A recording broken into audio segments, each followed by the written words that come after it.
Hello Year 3 and welcome to today's reading lesson. This is Mr. Harris and today's date is the 3rd of March 2021. Our learning objective again today is to infer, and the skill we're going to be using is our inference skill. The definition of inference is finding evidence and using clues to understand about a text. And the question we're going to use with this particular skill is, what evidence is there that?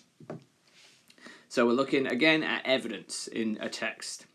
In order to do this, first we need to find keywords in the text related to the question, and then give information from the text that helps us to develop our understanding. Okay, so what is inference? We are back here with our poster. Inference is the process of making an educated guess about a text based on the clues it provides and our understanding of the world. So when we use our inference skill, we combine our knowledge of the world, so our existing knowledge, and the information in the text and the clues that the text gives us. So let's look at an example of how we can take evidence from a text to support an idea. We'll have a quick look at the question first before we see the text. The question is going to be, what evidence is there that octopuses are very determined? And we have to find two ways that octopuses are very determined from the following text.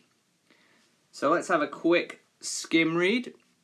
Octopuses have the largest brains of any invertebrate, an animal that does not have a backbone. They can learn and invent solutions to problems. Captive octopuses have been observed to play, repeatedly releasing bottles for toys into a circular current in their tanks and then catching them again. Octopuses often escape from their tanks in search of food and sometimes even break into the tanks of other creatures. They have also been known to board fishing boats and open the cargo hold to eat crabs. The way the octopus's nervous system is organized means that only part of it is in the brain. The majority of an octopus's nerve cells are actually in its tentacles. This has some curious results. When an octopus's tentacle is cut off, it will crawl away on its own. But that's not all. If this tentacle meets a food item, it will seize it and try to pass it to where the mouth would have been if it was still connected to the body. So that's some amazing facts about octopuses just in this piece of text here. Non-fiction text about octopuses. And our question, if you can remember, was, what evidence is there that octopuses are very determined? So determined means that they try very hard and that they're very enthusiastic. So what kind of evidence can we find in our text? Well, I like this part here. Let's have a look. They often escape from their tanks. So they're very determined to get out of their tanks and find food. They're very hungry and they think, I want some food. So they will escape from their tanks, which must be very difficult. Another one I like here is that they have been known to board fishing boats and open the cargo hold to eat crabs. So again, when the octopus is hungry, it will climb onto a fishing boat, open up the fisherman's catch, and steal crabs from fishermen. So these are two very, very good pieces of evidence that support the idea that octopuses are very determined. So let's go back to our question then and write these ways down. So the first way is, octopuses often escape from their tanks. And the second way is, they board ships and open cargo to find food.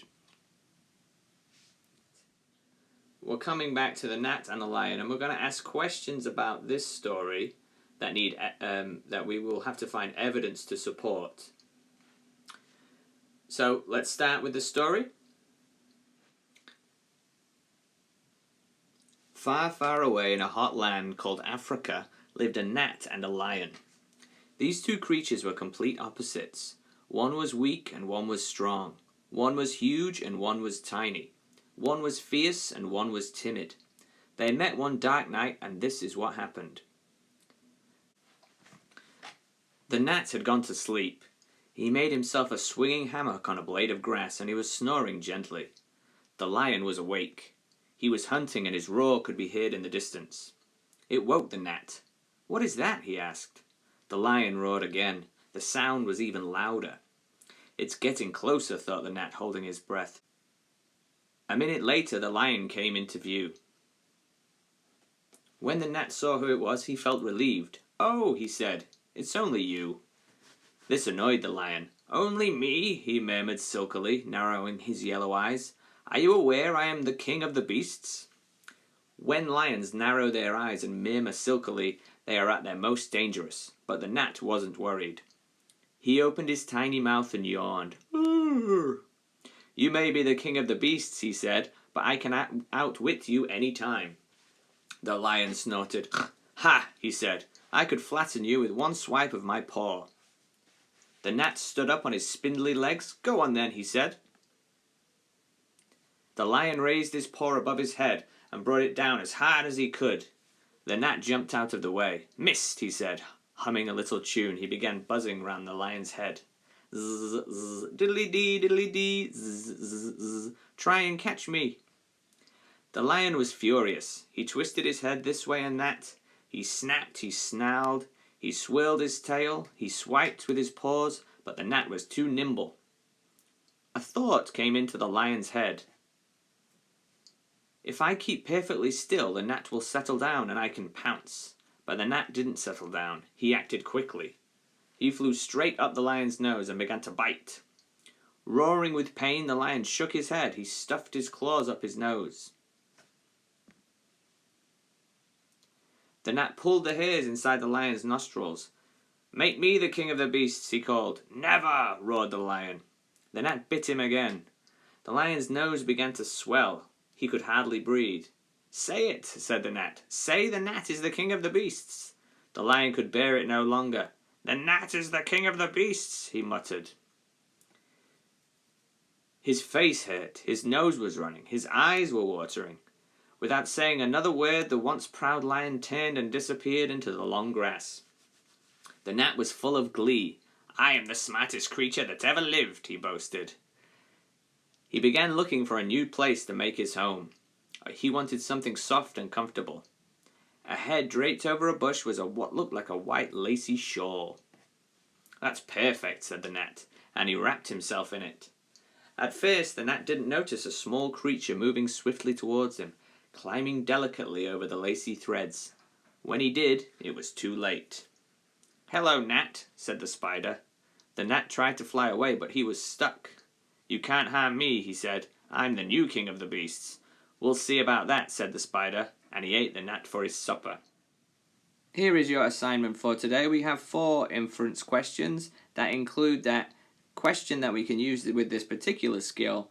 What evidence is there that? So question 1 is, what evidence is there that the gnat wasn't afraid of the lion? Question 2, what evidence is there that the gnat wanted to be the king of the beasts?